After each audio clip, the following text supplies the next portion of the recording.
We do have a breaking news story right now. It's developing, and that's what's transpiring right now in South Korea. Before I came on set, this was brought to my attention from the team. South Korean president declares martial law. Now, if you know what martial law means, suspension of your rights, the government now has control over the whole country, the whole nation. But there is an opposition to that. And then we're told that the South Korean parliament, the parliament there, votes to defy the president by lifting his declaration of martial law. The situation is still fluid. So as I do my research, by God's grace, if there's something worthy, I will come forth and share with you what God is saying to us as a result of this event. I believe nothing happens by accident. Everything is actually a role, a scene, an act in the great drama between Christ and Satan. And the last act in the drama is upon us. Now, some may be asking, will the United States get involved? I don't know. What I do know is the U.S. only gets involved in nations' issues if they have an interest at stake. Remember, Henry Kissinger once said, America has no permanent friends, only interests. With that in mind, we have come to Midday Power Surge. I want to thank you for joining us. And today, we are going to be covering some solemn themes. Number one, proof. The mark of Satan, the mark of the beast, proof will be implemented nationally here in America first, and then internationally. We are going to unpack that for you today. And secondly, there is no doubt, headline reads, there's no doubt that the incoming president here in America will implement Project 2025, and that is Donald Trump. What do all these things mean based on end-time prophecies in the scriptures? What do all these things say to God's people in the last days as it pertains to the work of preparation, implementing those 5 keys of survival? You have to stay tuned. And today I do have a special guest, no stranger, Marie Diaz from Eyes on the Times. Let's get right into it, Marie. What are you focused on based on current events, fulfilling end-time Bible prophecies? Marie. Well, Pastor, as you rightly stated, it is official. The leader of Project 2025 has stated that Project 2025 is the agenda and that President-elect Trump will be implementing their agenda. And so this has great implications for all of God's people. And we're going to dive right into that. So let's just take a look at this first headline, which is coming from Media Matters. And here it says, Heritage President Kevin Roberts says there's no doubt that Trump will implement Project 2025. You know, now this is quite a 180 when we're considering the remarks and statements that President Trump said prior to his election. And, you know, obviously the head of Heritage is contradicting what President-elect has said. And so the question we have to ask ourselves is, why is he so confident? Why is he able to make these remarks? And I'm going to submit to you that it's because he has everything in place that he needs to be able to fulfill their agenda.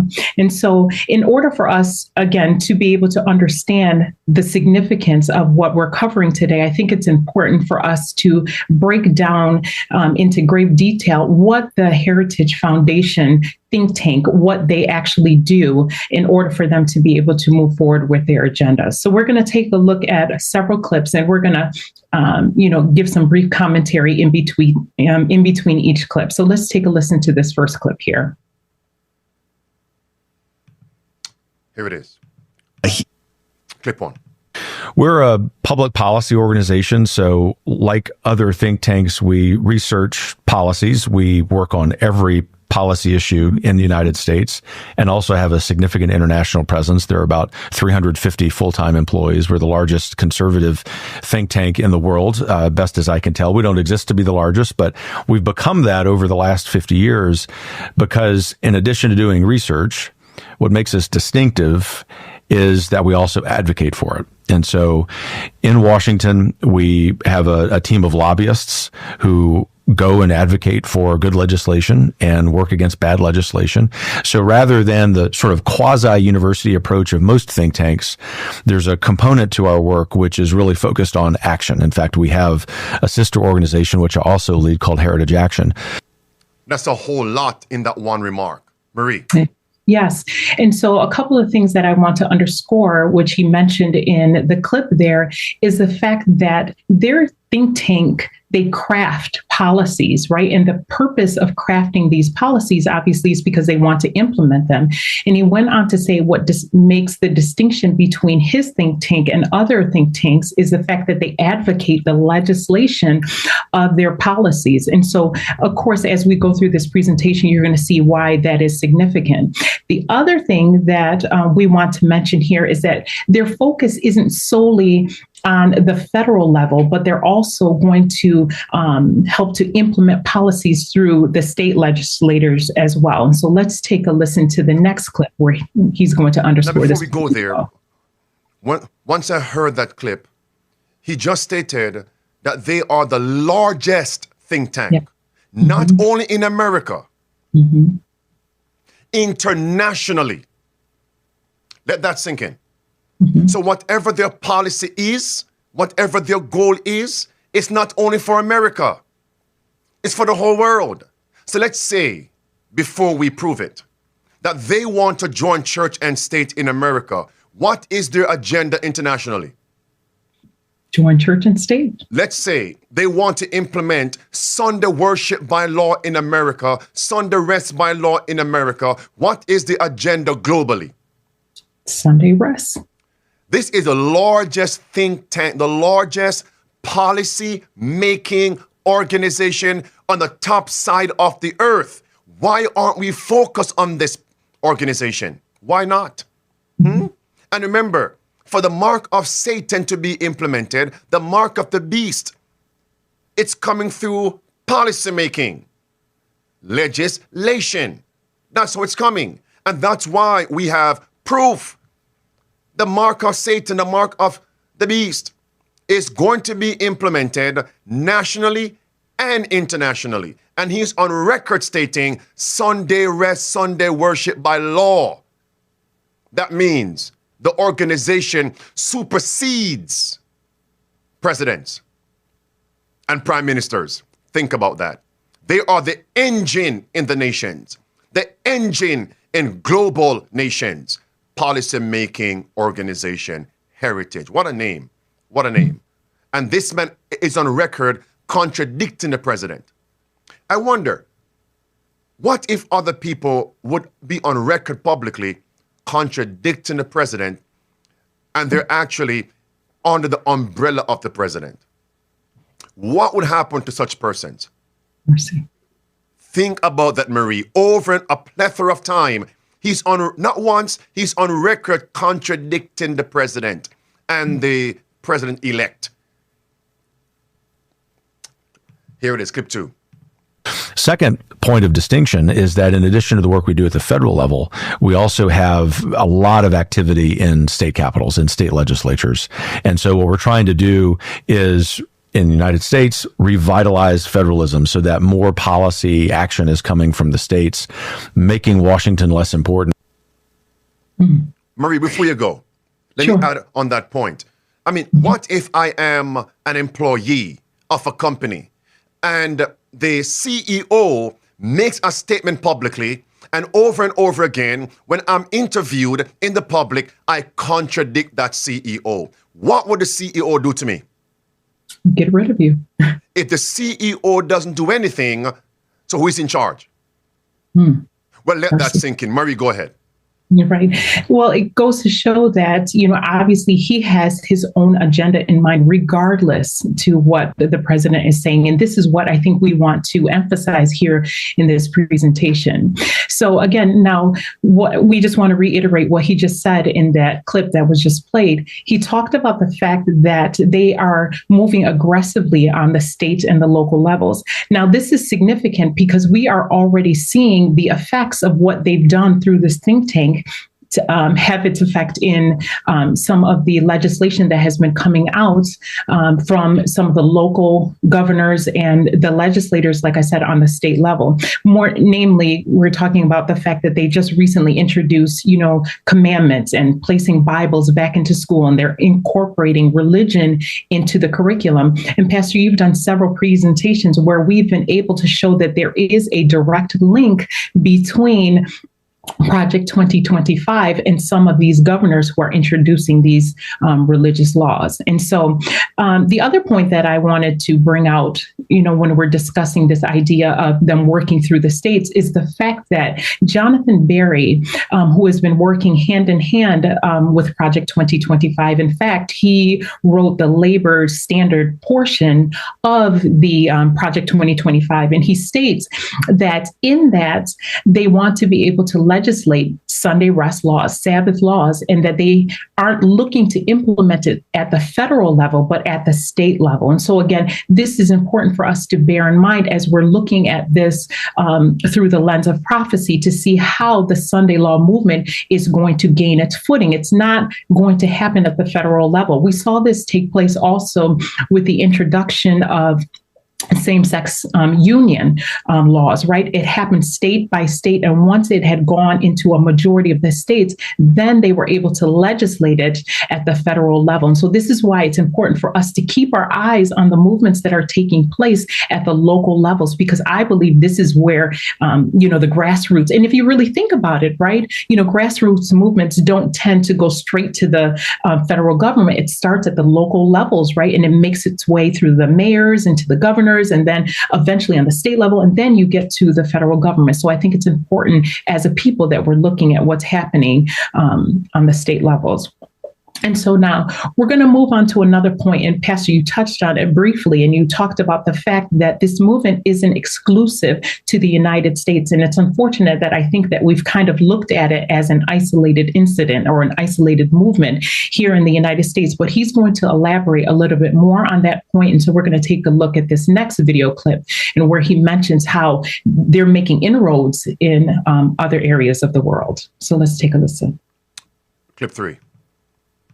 And then the last part, which you and I were talking about before we started our formal conversation, is that we're very active internationally. We're here in Britain often, across Europe, across the world. We have a big team of international scholars who've worked in a lot of presidential administrations. Perhaps some of them will be going back in. We'll see what President and the Vice President have to say about that. But ultimately, what we're trying to do is not just revitalize the conservative movement writ large, but also to make sure that the emphasis on self-governance, on freedom properly understood, on economic deregulation are not just happening in the United States, but in as many societies across the world as we can.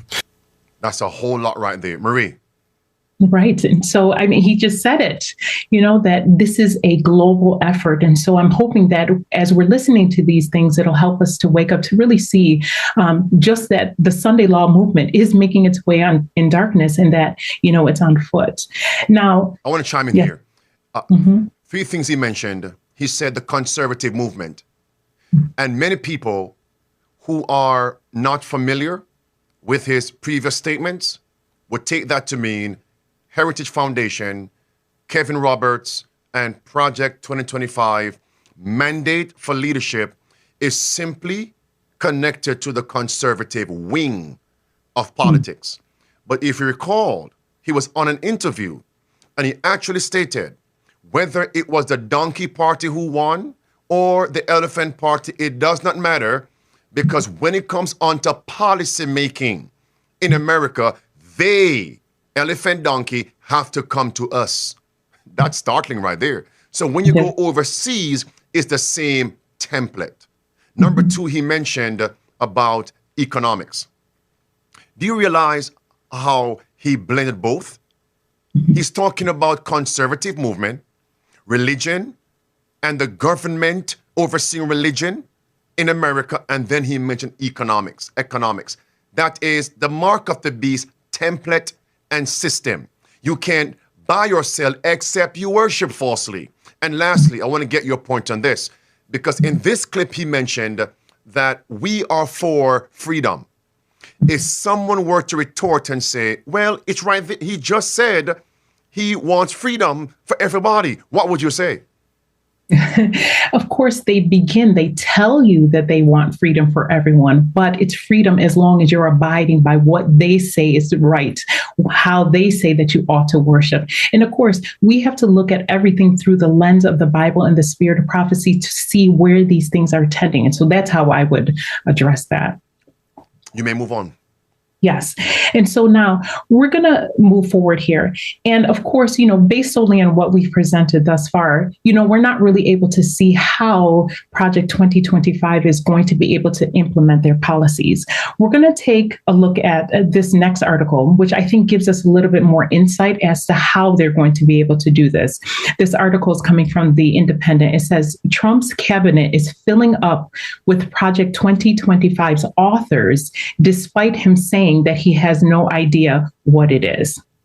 And there's another article that's coming from AP News. It says, after Trump's Project 2025 denials, he is tapping its authors and influencers for key roles. And I think that's really significant for us to pay attention to that, right? Because he's not just picking somebody who's haphazardly associated with Project 2025.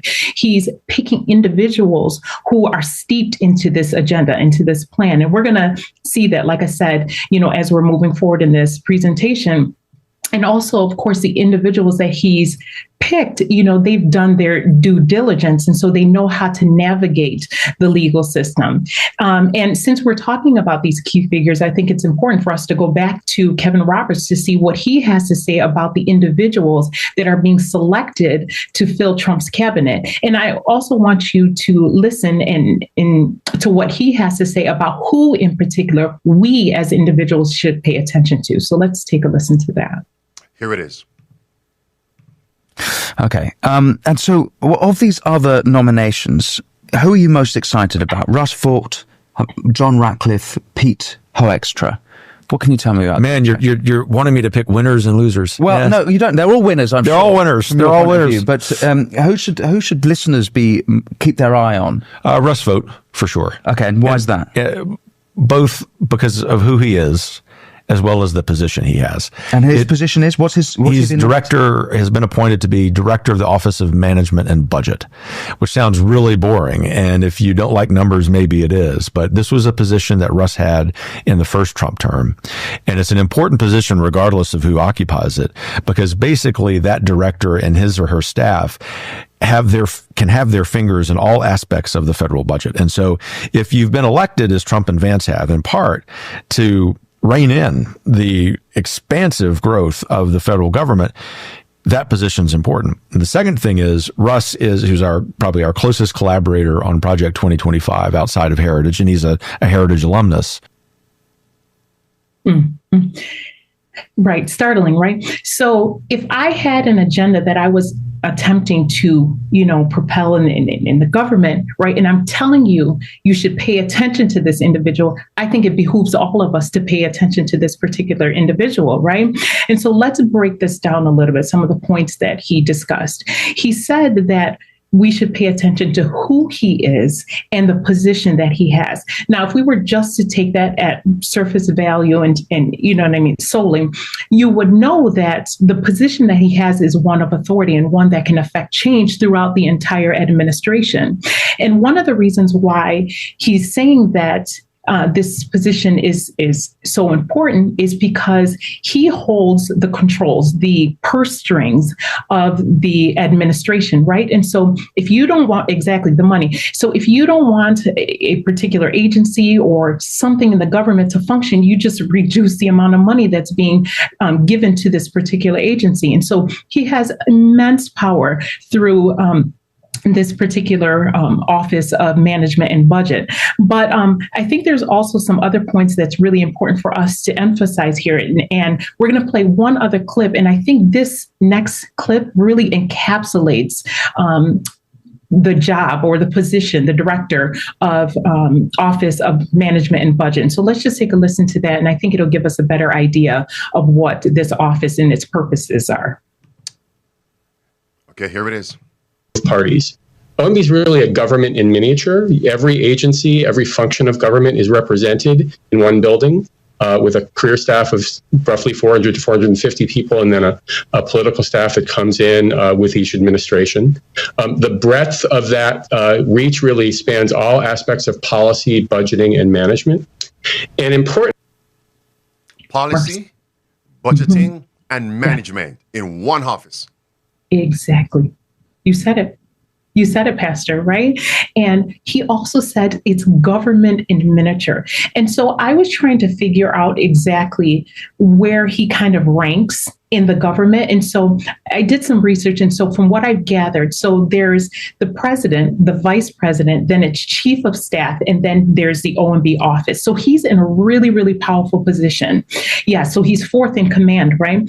And so what he also said is that all of the agencies, every single agency in the U.S. government sits under the umbrella of the OMB office. And so I'm hoping that your audience is starting to see just how much of a role this director, like I said, who is an author of Project 2025, I mean, just the power that he's going to be able to wield, in this particular position.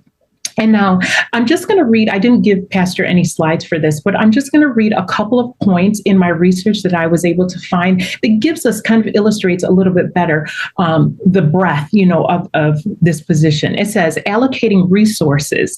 It determines funding levels for programs, ensuring alignment with the president's vision. Now we're going to talk about that a little bit later, right? It says, now your audience is going to see also in another clip that Kevin Roberts is going to state that President Trump's agenda, which is Agenda 47 and Project 2025, they overlap each other. And so when you're thinking about the policies that are being put into place, it's Project 2025's policies that are being put into place, right? And so here's some other points. It says facilitating collaboration. OMB acts as a central coordinator among federal agencies to ensure cohesive policy implementations. Pastor, you just touched on that. Policy implementation, right? Whose policies? Kevin Roberts just told you earlier in our presentation that the whole purpose, the objective of this think tank is to create policies, but not only create them, but to have them legislated. So they're not only creating these policies, they're working to have them legislated. And then? Yes, and they dole out the money to those who are actively doing what they want them to do. Now, one of the other points, it says, by serving as a bridge between president and federal agencies, the OMB ensures that executive policies are translated into actionable plans, funded appropriately, and implemented effectively. Lord have mercy. I mean, again, he has control over everything. Now, I really wanted to kind of try to figure out some sort of analogy so that your audience would be able to have kind of a clear view of his role. And so if you want to think of his position kind of in the realm of, sports, right? So you want to think of the Office of Management kind of as the head coach of a sports team. And you want to think of the president as the owner of the team, right? And you want to think of the federal agencies as the players. And so hopefully that'll be able to illustrate it a little bit better. So although the OMB office or Russ Vought is going to be implementing what is supposed to be President Trump's agenda, right? He's really the one that's on the field. And I think it's important because when you think about a literal game, a literal football game, right? Most people don't attribute the win to the owner of the team, right? They attribute it to the coach, who is the one who's working behind the scenes, working with the players to be able to implement the policies. And so, it's just something that's really scary to think of the power that Project 2025 is going to wield through Russ Vought in this particular position. I don't know, Pastor, if you had anything else that you wanted to add here before I go to my next point. Continue. Okay. Now, when I was thinking about this as I was going through my presentation, there were a couple of thoughts that were going through my mind, because I'm always trying to look for the biblical significance, trying to see if there are any parallels in this. And of course, we've, in past presentations, we've discussed the fact that there are some similarities between King Darius and his counselors crafting policies, and and obviously he was able to get it signed into law, and thus it resulted in the persecution of Daniel in the lion's den. But I saw another parallel, and I was thinking about King Ahasuerus, right? And Haman, and how Haman worked for King Ahasuerus, right? And because Mordecai wouldn't pay homage or obeisance to Haman, right? He was able to devise a plan, and he was able to then go to the king who decreed, right? And was able to have a law legislated, right? Which essentially caused or was designed to get rid of God's people. And so, and of course, I'm looking at the parallels, and I'm thinking about what's going to happen in the future. And so if you place the players where they're supposed to be, right, you have, Russ Vought in a similar position to Haman, right? He's working hand in hand with the king. And at some point, there's going to be some sort of legislation, some sort of law that's going to come out, a death decree, essentially, right? For those who refuse to pay homage, not only to Haman, but to this entire system. So there's definitely some parallels there. And again, I think this is why it's so important for us to make sure that we're paying attention to what's happening with Project 2025 and seeing the correlation from a biblical perspective. All right. And Russ Vought is a faithful Seventh-day Adventist, right? And Kevin Roberts is a staunch Orthodox Seventh-day Adventist, correct? No, sir. So we look at Kevin Roberts' heritage. Cowboy Catholic is his title. Cowboy. I'm not sure who the Indians are, but Cowboy Catholic. And he calls the Vatican, the Pope, Mother Church, that the policies he's implementing comes from Mother Church. Everybody watch this now. So since the policies are coming from Mother Church, that means the actual policies of America are going to be Roman Catholic policies. Now, you may have a vehicle, because since Marie is using all these analogies, you can have a vehicle. And a good mechanic and body man can pull that vehicle down and a different exterior, but you judge the effectiveness of that vehicle by its engine. The engine. Most important thing, the engine. Then you can talk about transmission, etc. Engine. Engine, the policies of America. So if America is going to form, Marie, an image to popery, what should we begin to see? Talk to us. The same things that were happening in the Catholic Church are the same things that you're going to see implemented here in the United States. So we're now seeing the formation of the image of the beast based on policies. The policies of popery and Jesuitism are now being rolled out in America. So very, very soon, Revelation 13:11 will be fulfilled. America will speak as a dragon. Verse 13 through 14, form that image. Church controlling state, just as in popery. The church controls the state as it was in the old world. Church controls state and persecuted all dissenters.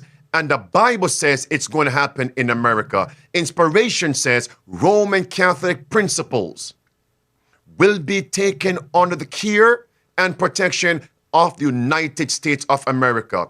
Then we're told national apostasy will lead to national ruin, a Sunday law crisis. Marie, continue. Mercy.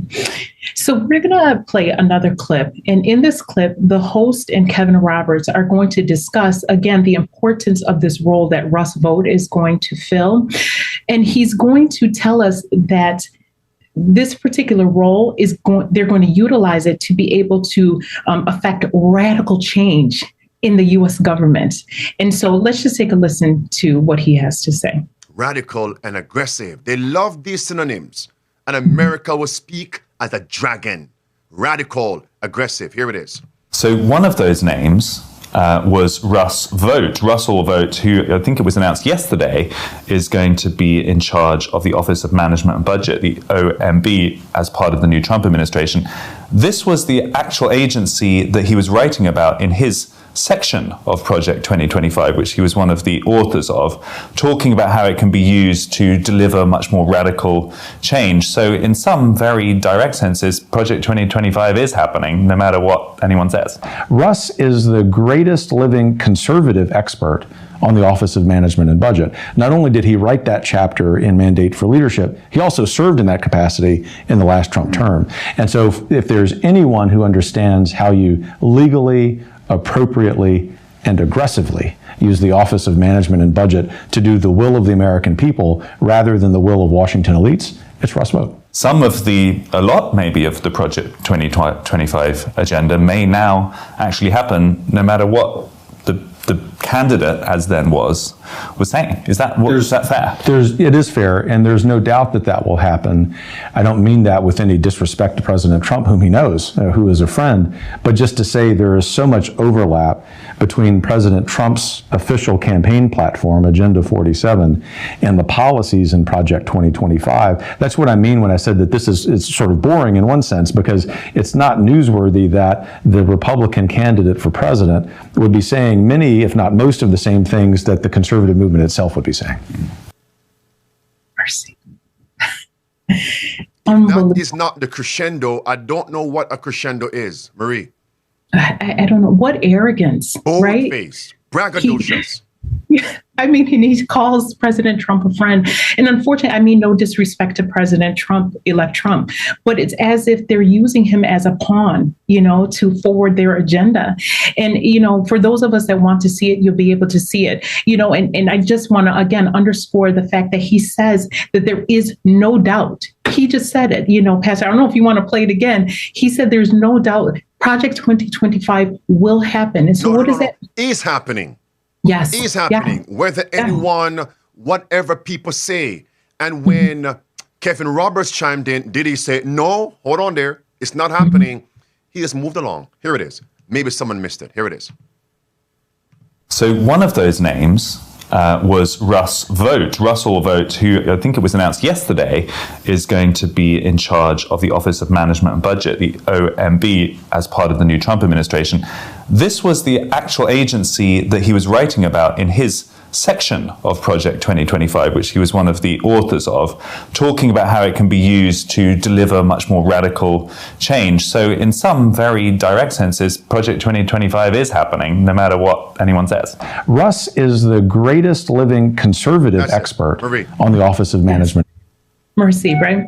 And so, there's this, term that people often use. They say the fix is in, right? And that's because it's rigged. It's been manipulated, predetermined. And so, as I mentioned, when we began this presentation, it's because they have all of their players in place. And, sometimes I feel like, as Adventists, we're catching up with the movement. We should have been ahead of the movement. We should have been able to call these things before, they took place. And this is why I think it's so important for us to make sure that we're getting this information out. Now, this is where we're going to kind of land the plane with this presentation. We kind of want to leave you on a cliffhanger because we recently we have a new Eyes on the Times video that's going to be coming out. And the reason why I thought it was important to create this video is because you are going to see for yourself, we're going to give you a little teaser. You're going to see for yourself the language, that Russ Vought is using. I mean, the way he's talking, not just about using his position just to further, just a very secular kind of objective, but he is going to tell you emphatically that they are looking to turn the United States into a Christian nation. I don't know if I can emphasize this enough. You need to tune into this video once it's released this evening, because like I said, he's going to reiterate over and over again, not just that we want to turn the United States into a Christian nation, but we want to implement it through our policies and our laws. This is not just what I'm saying. This is what he is going to say verbatim, not my interpretation. This is what he is going to say. And so, Pastor, let's play this teaser for them so that hopefully it'll, whet your appetite so that you'll want to see the video once we release it. Here it is. And one of those correctives is that we're a nation under God. So we talk about being a nation that's for God. That's a consensus that we want to renew in this country, that we have religious liberty, but it cannot come from this notion that a country isn't understanding the reality that it has to obey God, and there is only one true God, and that is Jesus Christ our Lord. You hit upon the first priority of our organization is to regain a notion in this country, a consensus that we're not a secular country, that we are a Christian nation as founded, and that should be shared by everyone, even if they have religious liberty for another faith. But that to the extent that you don't have that consensus, you have a culture and a nation that just disintegrates. So I want to make sure that we can say we're a Christian nation, and my viewpoint is mostly that I would probably be Christian nationism. That's pretty close to Christian nationalism. Can we, if we're going to have legal immigration, can we get people that actually believe in Christianity? Is that something? So that is a big part of what we do, is reestablishing that notion in our public policy, and to be able to argue on the basis of public policy those certain truths. And that truth comes from Revelation. And that doesn't mean that everyone agrees with it, but can we at least have Christians in the public policy realm that argue from their perspective that they hold, as opposed to kind of this Christian secularism. You heard it for yourself. They heard it. I don't know what else. And again, in context of what we just presented, Kevin Roberts is elated that Russ Vought has been put into this position. He is fourth in command. We talked about the fact that they are going to use this position to affect radical change throughout the government. And he just told you their objective is to implement religious laws. I don't know how else, we can make it any plainer than we already have. And we've already talked about the fact that a integral part of Project 2025 is to legislate Sunday laws. I mean, it's here, Pastor. I don't know if there's anything else that you want to say. Oh, yes. I have a lot more to say. But what I want to do, I don't want this video to extend too long. I want them to go and watch the video. I'm going to give a time when that video is going to be released. If you notice, Russell Vought just stated that their agenda, you can call it Christian nationism, and then he said it's very close to Christian nationalism. He said that. The same Russell Vought who actually said, I don't want to serve with anybody who is not willing to make sacrifices or even shed their blood for this cause. He actually said, we as men of this movement should be willing to call our wives and families and say, listen, we might not return home for several days because we are on a mission here and we're willing to give our lives even to die. That's what he said. Aggressive movement. And since this is happening in America, can you imagine what's happening in, let's say, the UK? Because they span the whole world. Now, notice what, I want to put something in the record here. Not yet, preacher. I want to go to something just to tie this in. You tie this in. Here is a Christian nationalist, one of the leading voices, Stephen Wolfe, and hear what he said about J.D. Vance. Very similar. So you have J.D. Vance, Stephen Wolfe, and Stephen Wolfe is saying J.D. Vance is in our circle. Stephen Wolf is Christian nationalist. Russ Vogt just said we are akin to Christian nationalism. Once I confirm this, then let's take a look at what Christian nationalists are pushing. Watch this. Our separation from Vance is not that far. I can't. Clip 2. But I think within the network of friends in the kind of new right, network, I think he's connected to that. So they're all connected. Now, here is what they all believe and what the agenda is. Here is a Christian nationalist. My argument. You're not punishing for the sin of unbelief that's outwardly expressed. This one. The best critique is basically that what you're doing is it's a de facto privileging of Christianity, because which religion has the Sabbath on Sunday? Well, it's Christianity, and so you're not doing it on Saturday. You're not doing it. So you're don't argue with us. We're simply playing what they have said contextually. Listen now. So when they say freedom, Marie, it's you'll have freedom if you go along with our agenda. That's Revelation 13. It doesn't say you can buy or sell. You can buy or sell if you refuse the mark of the beast. So you have freedom to buy and sell only if you go along with the agenda. Don't let them deceive you. Here it is. Christian nationalist, Russell Vogt. In a pluralist society, if you reinstate blue laws, then you would have to outlaw sports teams on Saturday in order to accommodate Jews for the Sabbath, or Muslims, Seventh-day Adventist. So how do you kind of thread that needle? Well, we're not obligated to satisfy every group under the sun. You have to make these judgments. Okay, Marie, any closing thoughts here? Because I want them to go watch the video we're going to release shortly. Sure. And, I actually want to comment on that as well. I really am encouraging your audience to take a look at the Eyes on the Times video, not simply because I've created it, but because I think it can be a tool to be able to assist others to be able to understand where we are in this movement.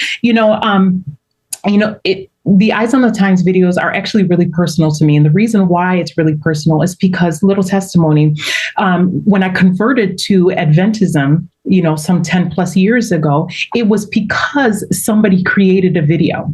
And, as a former Sunday keeper, we weren't allowed to look at other sermons from other denominations. And providentially, it was because a non-Adventist gave me this video and said, hey, you should look into this video. It was a video that had like 1 million views. And it was this very simple video. And it was called something like The Mark of the Beast Isn't a Microchip. And I was determined to prove this video wrong.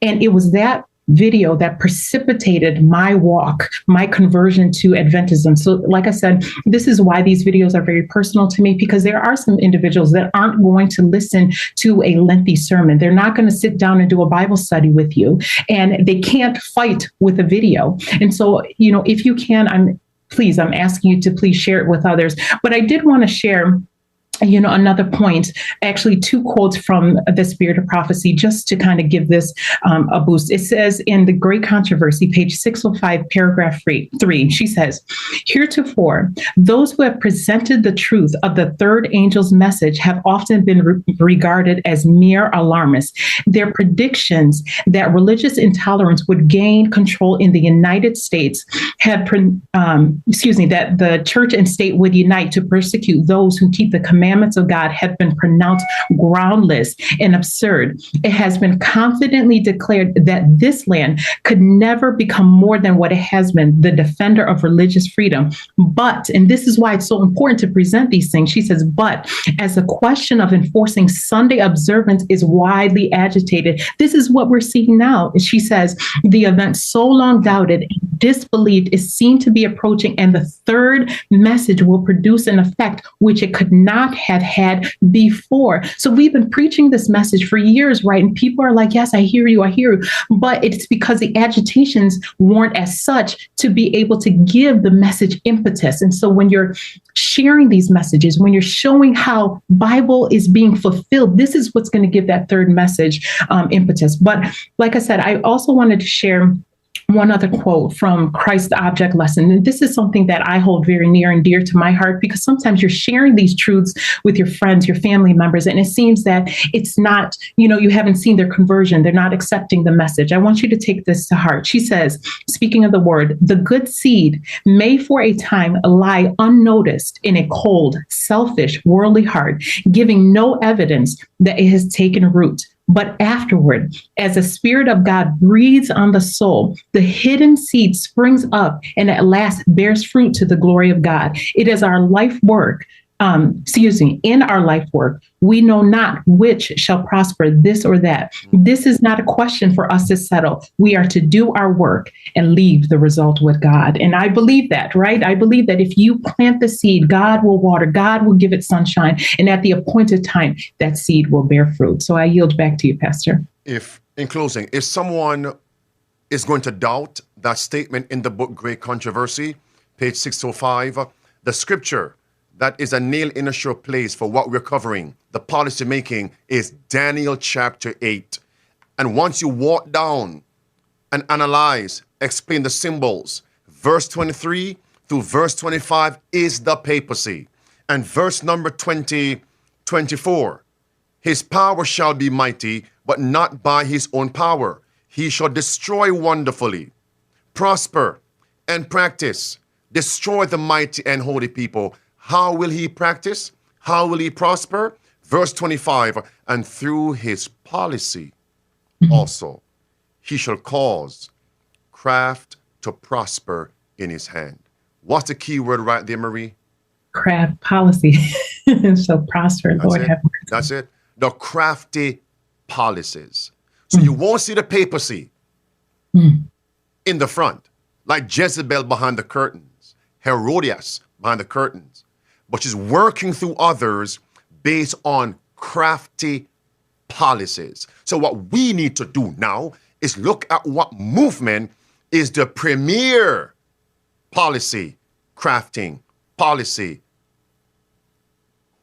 implementing organization in America. And that's what we're doing. Based on the prophecy, which organization nationally, globally, is the one spearheading policies? Heritage Foundation. That's the nail right there.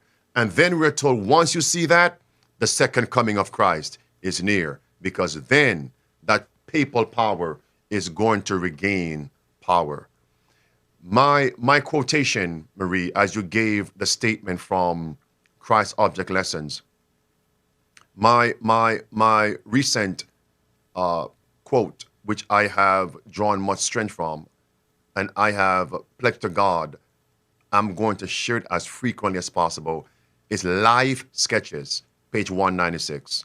For we have nothing to fear for the future, except we forget. We have nothing to fear for the future, except we shall forget how the Lord has led. Ebenezer's, why fear now and in the future when you can look back at the great blessings in the past to draw strength today?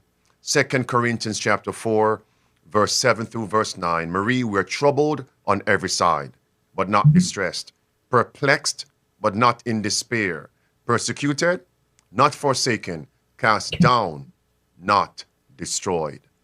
At this time, we're going to release that video at 3 p.m. Eastern. Marie, what do you think? I think that sounds good. All right, 3 p.m. Eastern, everybody. I'm going to release that video 3 p.m. Eastern right here on the platform. So please, you know what to do with it. Share it, all right? And if you're new here, please consider subscribing, joining, not subscribe to me. You're subscribing to God's movement, one of God's platforms here, and click that bell for notification. Comment, of course, and share the video. Give the video a thumbs up as you're being blessed by the content. Safe to Serve, local, international, joining us now and hereafter. Thank you for making a sacrifice to join us. Let's pray. Father in heaven, into your hands we commit and commend the keeping of our souls, and we claim the promise of Philippians 1:6, being confident of this very thing, he who hath begun the good work will perform it. We cling to Deuteronomy 33, verse 25. As your days, so shall thy strength be. As your days, so shall your strength be. Thank you, dear Jesus. Keep us faithful as we implement by your grace the 5 keys of survival. Is our prayer in the name of Jesus Christ. Amen. Beloved, thank you again for joining us, Marie.